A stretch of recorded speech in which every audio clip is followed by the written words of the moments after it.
Hey everybody, I'm Christopher Green. You're tuning into AMTV, Alternative Media Television Live. It is, of course, Tuesday, August 9, 2016. Welcome everybody. We just shut down the feed on Facebook, so if you're on Facebook, we'll post today's live cast after the top of the hour, but you have to tune in on YouTube today. We'll be bringing on our first guest, AMTV contributor Alex Ansary, to talk about Donald Trump, the third-party run with Gary Johnson, Jill Stein, thoughts on that, war with China and Russia, and maybe even talk about the South China Sea, maybe even dig a little bit into the distraction campaign that makes up the Olympics. But I want to dig into, and again, the title of this video, Donald Trump is finished, loses in 2016. Again, you might not like what I'm about to say in today's episode, but that's not the point of what I do. You see, other people are going to champion that, Donald Trump's going to win by a landslide, that he's kicking the shit out of Hillary Rodham Clinton, or Hitlery.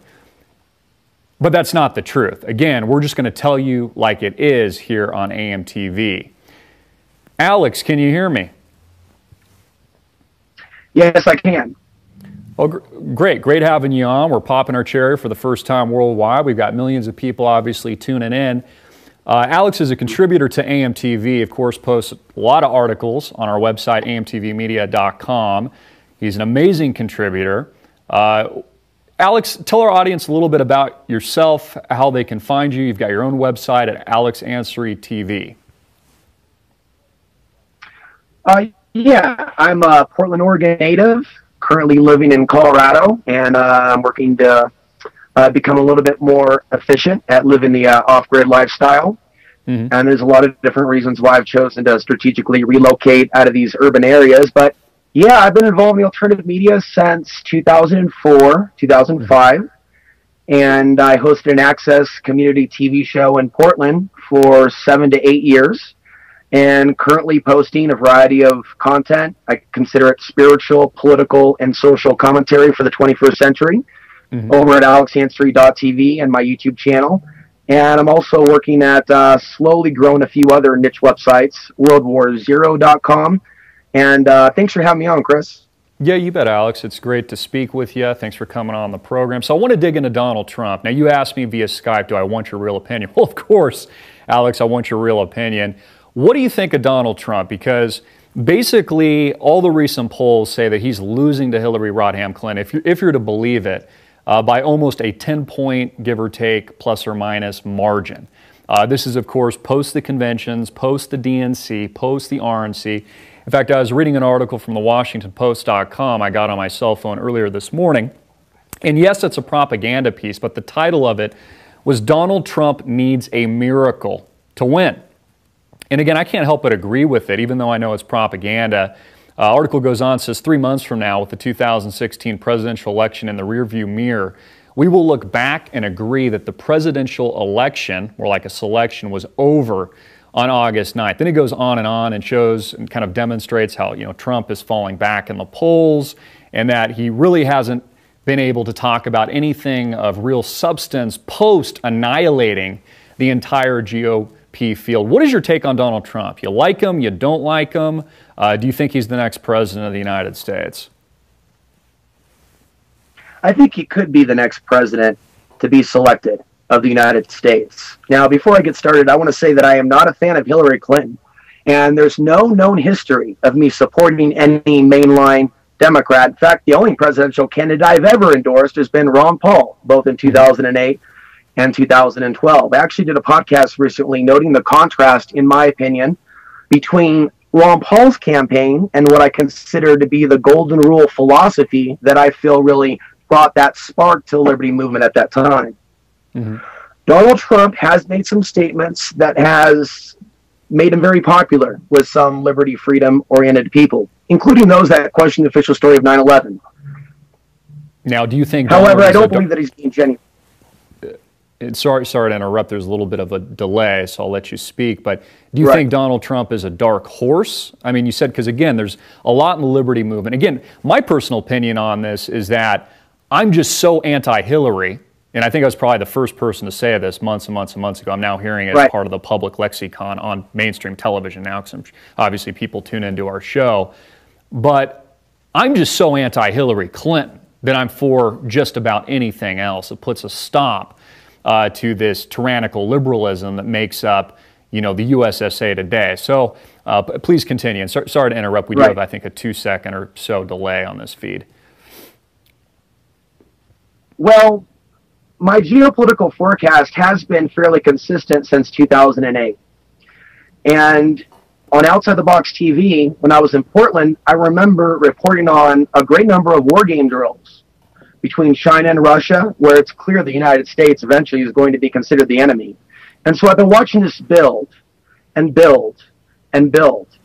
And I've always felt, and I have to speak my truth, but I've always felt that the world will be turned against the United States by design, that our misleaders, currently selected as president here and there every 4 years, that they're actually working against the American interests. So I'm talking about Hillary Clinton, I'm talking about Barack Obama, I'm talking about George W. Bush.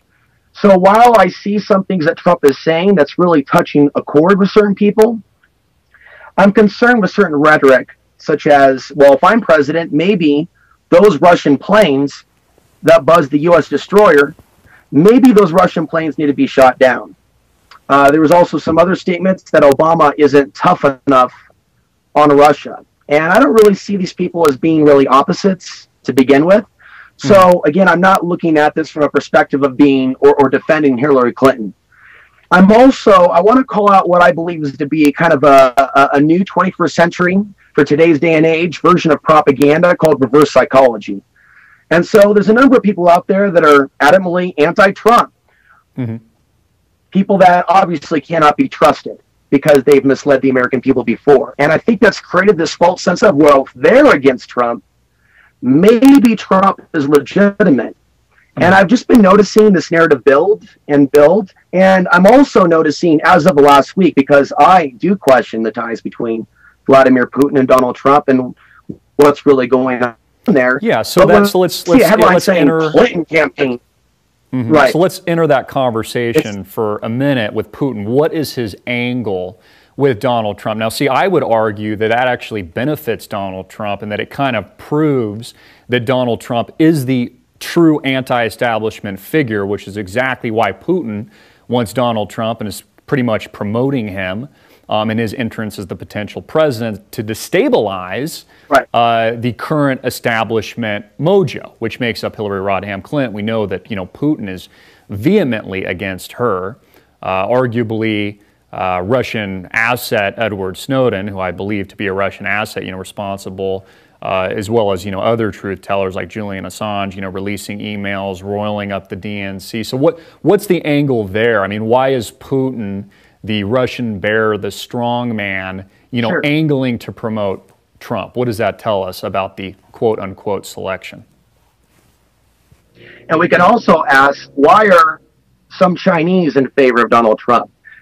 Chinese as opposed to the CCP, or the Chinese Communist Party. I question it for a number of reasons. I'm going to try to be brief, but a Donald Trump presidency could aid China and Russia in surpassing the United States. Again, they're working with information that you and I are not working with. And as far as what their true relationship, obviously that's the arena of speculation. And there's a lot of claims being thrown around now. And can you really trust the mainstream media if they're pro-Hillary, if they're claiming that there's a connection between Trump and Putin already? So I just want to take a breath and just restate that I've always felt that they would select an American president, the real establishment, the New World Order. And in this self-destructive path the U.S. has already been on, provocative actions in the Black Sea, the Baltic Sea, South and East China Sea, I see rhetoric from Trump that is indicative of him telegraphing that there could be a conflict, that he could play a tough guy. So on one hand, people are interpreting this as Putin is supporting Trump because Trump may not have the same foreign policy as, say, Barack Obama. Perhaps there could be more cooperation. I think we all want that. I think we all want to have cooperation without a global government. I'm just not convinced that that's what's going to happen. I just want to briefly mention, it has been reported that Trump gave at least $100,000 to the Clinton Foundation. And I think that perhaps we should do more investigation into this to flush out whether this is true or not. But I've also seen a number of reports, as well as pictures, handshakes between Putin and Hillary Clinton, and the amount of money that he has given to the Clinton Foundation. Here's a headline from April 2015. Cash flow to Clinton Foundation amid Russian uranium deal. In the Wall Street Journal, the Clinton Foundation, state and Kremlin connections. Mm. So I'm not convinced that Putin is really against Hillary. I'm very suspicious that all three of them are in cahoots. This is a very unpopular position to take, and I found it to be a very unpopular position, and I appreciate you allowing me to share that. But I feel that this message needs to be said. I also want to say there's a lot of anti-Trump people out there that at times can seem and sound a little incoherent, especially the manufactured civil unrest, which we're seeing in the streets right now, and Trump supporters being beaten, like the horrific violence we saw in San Jose. Mm-hmm. Now, is Donald Trump responsible for that, or is that an engineered crisis being, manufactured by the likes of, Hillary Clinton and her campaign, which I would argue, is the case. George Soros obviously, funding a lot of this, and even coming out in the mainstream media in recent months saying, look, there's going to be, a day of rage. I'm paraphrasing a little bit, in America. In fact, I was a little surprised that we didn't see. And I, hope that we never see these things, but, violence in the streets, during the RNC and the DNC convention, probably because they had, both events on such a serious, militaristic lockdown. Now, you said something I thought really interesting. You said that you wouldn't be surprised that if Putin and Hillary are working together on what we're seeing transform here, or kind of, in regards to the election and politics surrounding this. Can you extrapolate on that a little bit? Well, I think the Clinton Foundation is one particular tie that we can look at. And I think there's a lot of go back and forth in between Russia and Obama, for example. I don't really see them as opposites. They've had plenty of meetings. I believe that the narrative that we're being fed regarding the geopolitical situation and the potential of a third world war isn't very truthful unless one does the research to see the interconnected, interwoven aspect of these nation states. When it comes to, and this is a larger conversation perhaps for another time, we could talk about China alone. I know I'm going off on another subject, but China alone and missile technology transfers going to China over the course of multiple decades. So just that alone, that there's a money tie connection between Putin and Hillary through the Clinton Foundation for uranium, and there's a number of reports on that, is startling.